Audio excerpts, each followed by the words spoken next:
Hello and welcome to the English Systeme podcast. It's lovely to meet you. My name is Natasha Pinto. I'm brand new here, new girl on the block, and I'm here to talk about everything entrepreneurship, digital marketing, and online business. We all start somewhere, so if you're starting with Systeme-io, this is a really smart first step. Joining us today is our first guest, Olivier Roland. He's an entrepreneur, a blogger, a YouTuber, an avid reader and book reviewer, a pilot, globetrotter, international speaker, and now he's also the author of this new book that you've just had translated into English, I hear, and is going to be released soon, called The Way of the Intelligent Rebel. Okay, fantastic. Thank you. Before we get into your book, can you give our audience a little bit of background about you? Like what got you started? Happy to do that? Sure. So I started entrepreneurship very, very early because I left school at 18 to start my first company. It was an IT business, And for a few years, I was so happy to have started this company, because I wanted to create my own path in life, I didn't want to do boring studies and that I didn't know what they were for, I just wanted to go as fast as possible in the real field. And I was very happy to be my own boss and to basically, experience a degree of freedom that most of my friends couldn't have at this time. But after a few years, I realized that these companies that I created, I was working a lot into it. I was working like 60, 70 hours a week. That's crazy. Like most entrepreneurs, I was not like an exception. And I realized that I was like maybe 24 at the time. And I was like, hey, I would like to have more balance now between my personal and professional life. It was fun to work that hard for the first years because, it's your company is your baby. And I had this sacred fire inside me and I just wanted to succeed and it was fun. But I was like, wow, no, I would like to, just relax a little bit more and have a bit more balance. And I realized that actually it was hard because my business was my only source of income. I couldn't see how to really lower the amount of hours I was putting in without make the business not lucrative anymore. And I had a small team, where a company of 3 people, but I didn't see how I could hire more people or sell the business. And basically, like, bottom line is I realized this business I created to be free was actually a jail. And I couldn't quit it, stop it, or work less. I didn't know how to do it. And it was a big shock for me because I was like, wow, I created this business to be free. And actually it's a jail I created for myself. And I looked for solutions for a few years. And then I stumbled upon a book called The 4-Hour Workweek by Tim Ferriss. And this book completely changed my life because it basically showed me the way, of how to have a business that is in service of your life instead of your life being in service of your business. No, that makes complete sense. Because after like a 70, 80 hour work week, I'm sure 4 hours looked very attractive. Right. Yeah. So, 4 hours is just like the title, it's not a goal per se, but the goal is to be able to work less and enjoy life more. So following this book and other books, I managed to be more efficient in my business. And I also started another business on the internet. That is the business I was doing right now. And now, fast forward to 2020, so 2021. So 21 years after I created my first business, now I travel 6 months a year on average. I've been traveling 6 months a year for the last 10 years, except 2020 because it was a bit different, right? I help thousands, like tens of thousands of people every month.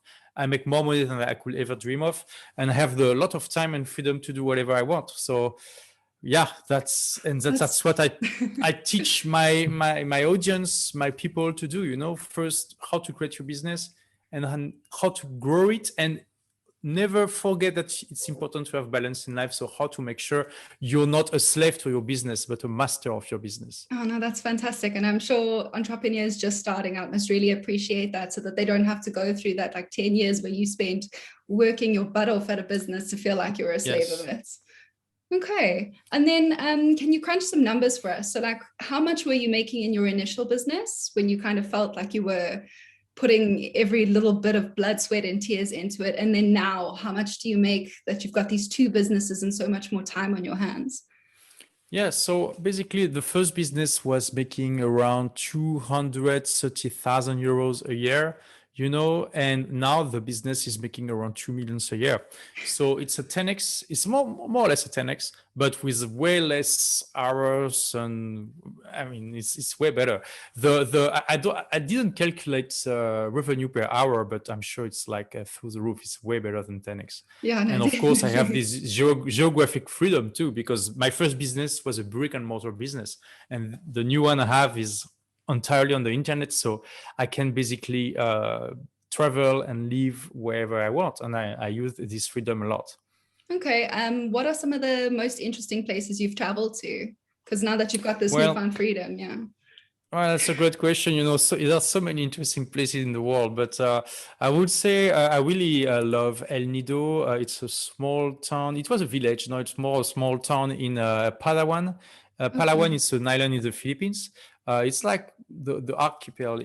It's like magnificent.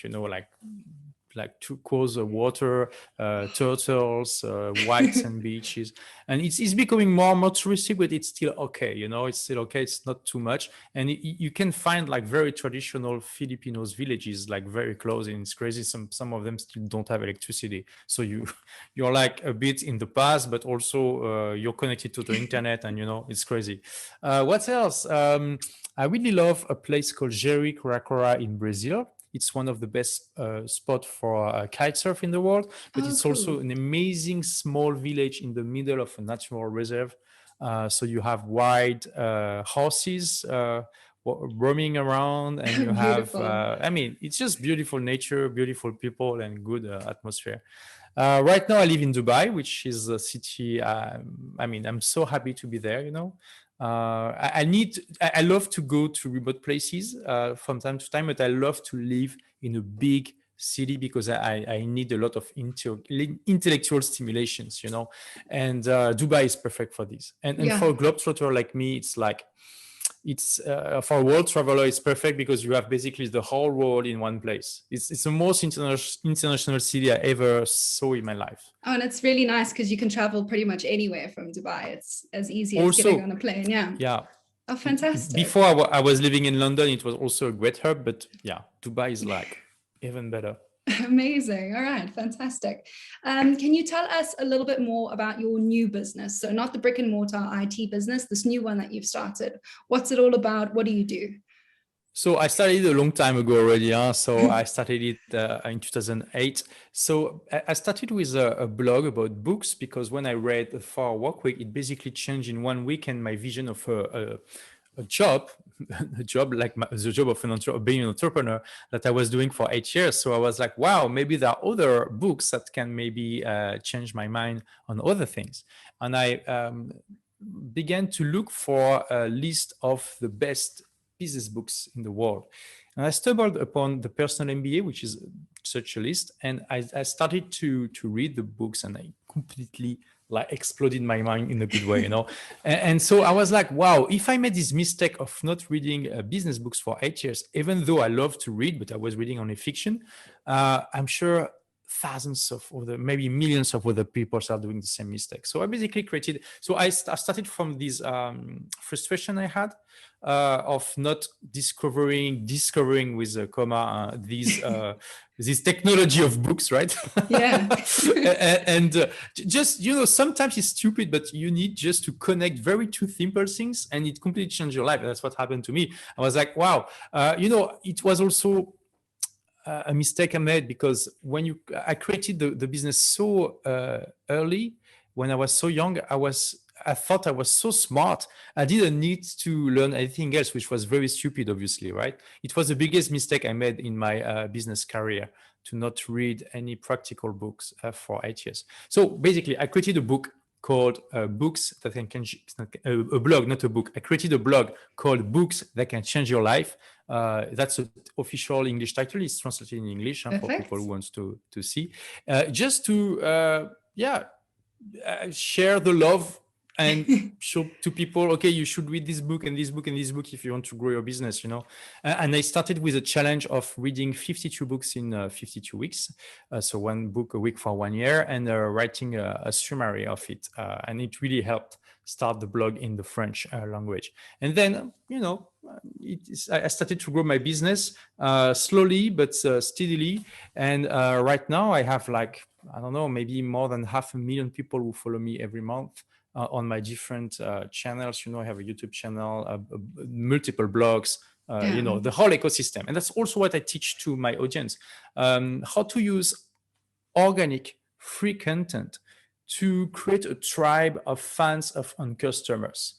I use a bit of ads, obviously, Facebook ads, AdWords, but most of my traffic and leads and sales come from the free content I have been publishing for 12 years right now.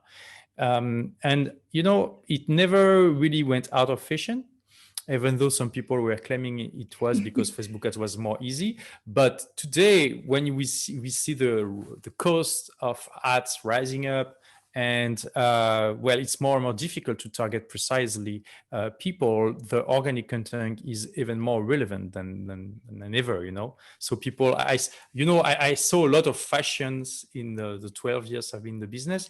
I don't care too much about them. I try to just focus on core principles that work, no matter what. But I see right now there is a fashion of people coming back to organic content, like, oh my God, like it's like they are discovering this. It has been, it was already there like 20 years ago, obviously, but it's like, oh yeah, it's great because actually you can get traffic for free. That's awesome.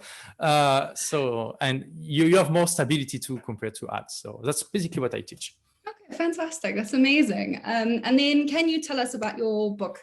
It's already broken the French market and now you're breaking into the English market, right? Yeah, so absolutely. In 2012, I was at a point where basically all my wildest dream came true. You know, I was like, wow. So I travel all the time. I have more money than I can spend. I inspire all these people. Great. Now, what is the next step? You know, and you know, it can be quite a empty place to be. Actually, I know it sounds like maybe crazy, but when you like, okay, wow, I'm so happy, and you can just say, okay, I'm just going to enjoy my life from now. It's fine, you know. But I was looking for another challenge, another way to improve myself, and I was inspired partly by the Maslow's pyramid. Have you heard of it? Yeah. You know, and basically the two top levels are how to basically realize yourself and give to the world, give to the universe. Yeah. And so I have been dreaming of being an author for a long time, and I was like, well, maybe that's what I want to do. Actually, no, that's what I want to do. I want to write my masterpiece, you know, so it's my way of realizing myself. And also I want to write the guide I would love to have when I started my first business at 19, because I made so many mistakes, you know. So that's how I decided to write the book. And I spent 4 years writing it. And so the title, as I said at the beginning, in English, is The Way of the Intelligent Rebel. And it's basically a book about, like, whose aim is to help all the intelligent rebels in the world. Now, what is an intelligent rebel, you may ask? Please. So an intelligent rebel is basically, it can be a student or someone who is already working, and they can have all the external sides of success possible. I mean, you can have like a nice car, a nice house, a nice family, a nice job in a nice company, etc. But or if you're a student, you're doing a great job, and you have great studies, and you're gonna get a great diploma and blah blah blah. But you have a little voice inside you that tells you that maybe there is something else in life, and maybe that's not how you're gonna be the best version of yourself. Maybe it's not how you're gonna express yourself the best. And this little voice, it can be very annoying at some point, and some people decide to listen to it. Some people decide to think it's like a bit of a silly voice and don't listen to it. But most of the intelligent rebels, if they don't follow this voice, they're going to dry from the inside. They're going to basically be a bit sad about it. And for me, the way for the intelligent rebels to blossom, to really be the best version they can be, is to do it has to go through creation. It can be artistic creation, so writing a book, painting, writing a movie, whatever. It can be the creation of an adventure, like doing a world tour for 1 year, for example. And it can be also the creation of a business. So in this book, first, I tell all the intelligent rebels, you're normal. It's fine to feel that way, because more often than not, the intelligent rebels can feel like a misfit. They feel like they are not really part of a good part of the education system or the workplace system. And I try to show them in the book that actually it's normal. It's because the system was not meant for them. There are three parts in my book. Yeah, go for it. Is that little voice what prompted you to decide that you didn't want a desk job in the first place? Yeah, big time. I mean, to drop school at 18 and start your business at 19, you need to be a little bit in love with freedom, and independence, and a bit crazy maybe too. So, I was so bored in school. I was, like a lot of teenagers, I was dreaming of leaving my parents and having my own life, so I was no different from like millions of people, but I was I was like, I didn't know what to do with my life, but I was also very shy. And like a lot of very shy people, I basically took refuge in computers, because it's a fascinating world where you can learn a lot of things, and that doesn't require a lot of human interactions, right? So when I realized I developed skills that made me solve people's computers problems like this, and I was like, hey, man, maybe I could make money. So with a friend, we decided to launch the business and try this idea.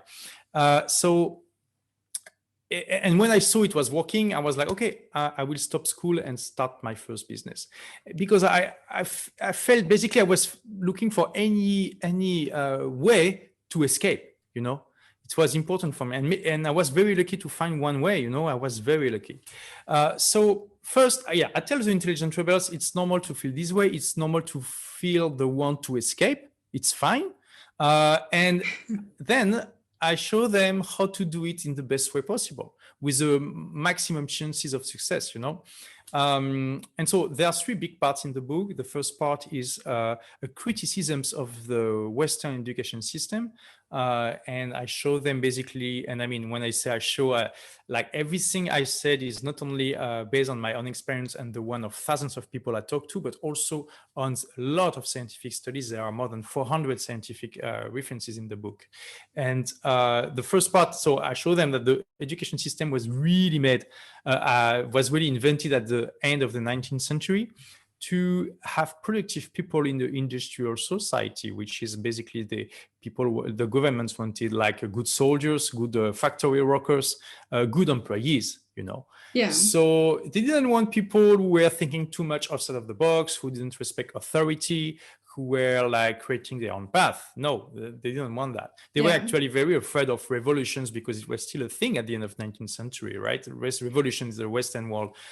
So the system was not designed for people who are originals, who think by themselves, who doesn't follow the path of others, and these kind of things. And there are a lot of things based in the education system based on this philosophy. Even now, when you look at how a class is organized, it's a bit like in a factory with people, aligned, seated in rows. I'm a former teacher, so I know exactly. Oh, okay, what so you know that. I know the system quite well. And I mean, the book has a lot of success in the French language, and a lot of teachers came to me and said, we completely agree with you, Olivier, but we cannot do anything because we are part of the system, and I understand that completely. So first part is this criticism of the education system. Second part is great. Now that you see the shortcoming of the education system, and I'm not saying that everything is to be put to the trash. Like some things are good in the system, right? But now that you see the shortcomings, how do you overcome them by yourself? Because if you wait for the system to reform, you will be retired before it will happen, right? So no, don't wait for it. Just take the initiative, and I show them how to do that and how to learn efficiently throughout your life, because today it's super important to learn by yourself and to do it efficiently. And that's also a criticism I make of the education system, is like you can spend 20 years or more in school and nobody teach you how to learn efficiently, which is crazy when you think about it. And also the school system is very bad at implementing the recent discoveries of neurosciences and this kind of stuff on how to learn the best way. And the third part is how to create a business that is in service of your life instead of your life being in service of your business. I'm not saying that all the intelligent rebels have to be entrepreneurs, but I'm just sharing a possible path and how to do it the best way, because I do think that entrepreneurship for most intelligent rebels is really like the golden path. It's like the way they can create their own reality, because when you have your own business, basically you make a lot of rules. It doesn't mean you can do anything you want, but you have way more freedom than a typical employee. Okay, fantastic. That's amazing. Do you think that your intelligent rebels, if they are still in a more traditional job where they're an employee, do you think they can still kind of hack their education and hack their jobs that's still fulfilling for them? Absolutely. There are also like some employees who call themselves entrepreneurs, so they're like entrepreneurs inside a company, and some companies allow like quite give a lot of freedom to some teams, to invent products and this kind of things. But also, I mean, as I said, it's just one path, but usually the intelligent rebel will blossom through creation.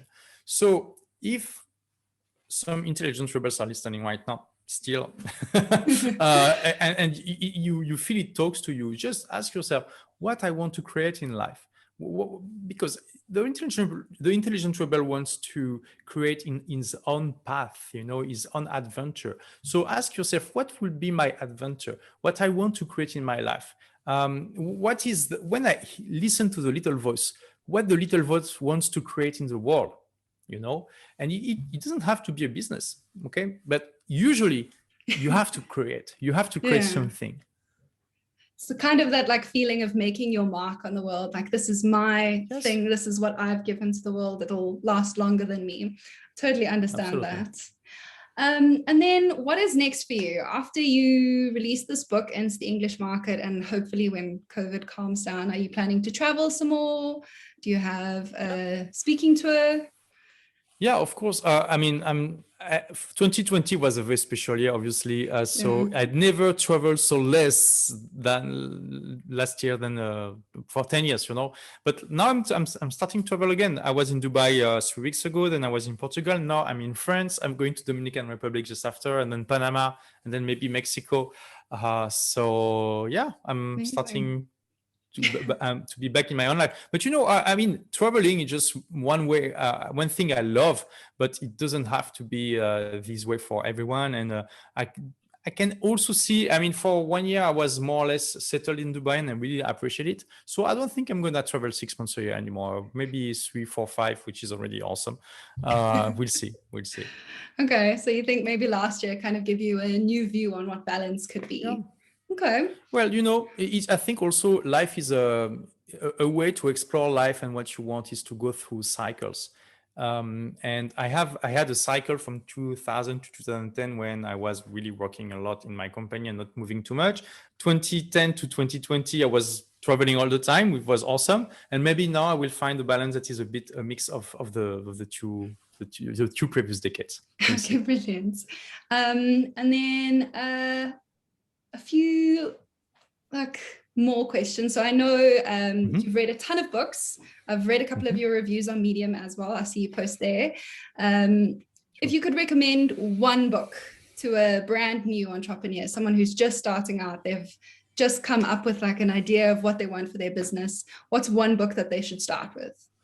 So someone who already has an idea and wants to start a business. Okay. Yeah. Well, I will not speak about my own book, right? It's not like the right thing to do. But yeah, The 4 Work Week is basically the book that started my journey on the internet. It's a bit old now, but so you will have to adapt a few tactics and strategies sharing. But the basics, the fundamentals are still very relevant and will be in 100 years, So I would definitely recommend this book to people who are still listening. Fantastic. And is there a new book that you've just read that you would recommend to people? Something that's just been released? Absolutely. There is a book called Risk Forward by Victoria Labalme. So it was published just like 2 or 3 months ago. And it's a book, it's a very short book, so you can read it in like maybe 2 hours. And it's about one big ideas that makes a big difference. I think that could make a big difference in most people's life. It's the idea of you don't need to know exactly what you want in life. You don't need to have the perfect plan, the perfect goal to be 100% crystal clear about what you want. You just need to risk forward, which means to move forward. And she gives like the whole philosophy and plan of action for this that I think will unlock a lot of people. Sometimes we are a bit paralyzed because we're thinking too much. We want to really have clear goals and stuff. And it is good to have a little bit of this, but also you want to keep going and moving. Yeah, keep going one step at a time. And Victoria does a brilliant job of explaining this. Okay. And then what's one piece of advice you'd give your 18-year-old self? Read more books. Read more books. Oh yeah, big time. Read more practical business books and of course, I mean, it's not only reading, it's implementing them, right? But it really makes a big difference. Jim Wan said, poor people has a big TV and rich people has a big library. So I think it's really, really true. Definitely. Fantastic. And then finally, a silly question. Can you really fly a plane? Did you go and learn and get your pilot's license? So my publisher was a bit too much enthusiastic about this because I'm actually learning. I don't have my pilot's license yet, but I did what they call, how do they say in English? Basically, I did a few solo flights, so I can make the plane like take off, do a tour of the airport and then lands, which is good. But the plan is to get the license as soon as possible, yeah. That's amazing. So that's one of your hobbies that you get to pursue because you've got all this time on your hands. Amazing. And then I have one more question for you because you're quite focused on like being self-taught, reading all these books, taking all of this information. Is there something that you think people need that can't be taught? Well, that's a good question. So your question is there something that people need that cannot be taught? Yeah. Well, I think a lot of things can be taught, but people need to be receptive about it. Okay. So maybe at some point, the thing that cannot be taught is like you have to be willing to learn and to go forward. Some people they don't care, just want to be where they are, and that's it. And that's fine. But it's hard to teach them to do otherwise. So the first skill, if you want to improve and be able to learn from others, is to want it. Okay, so and to be open to it.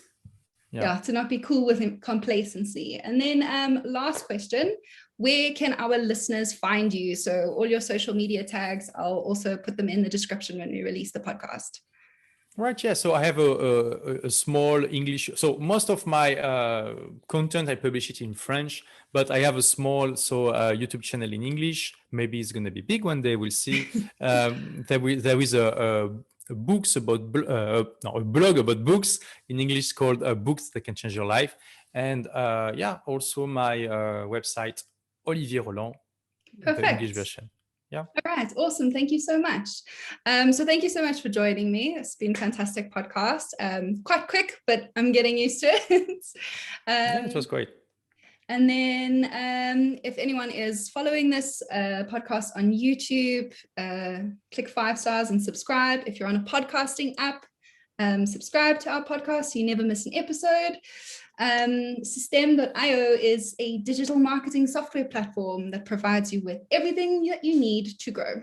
All right. Thank you so much. Thank you. Bye. Bye-bye.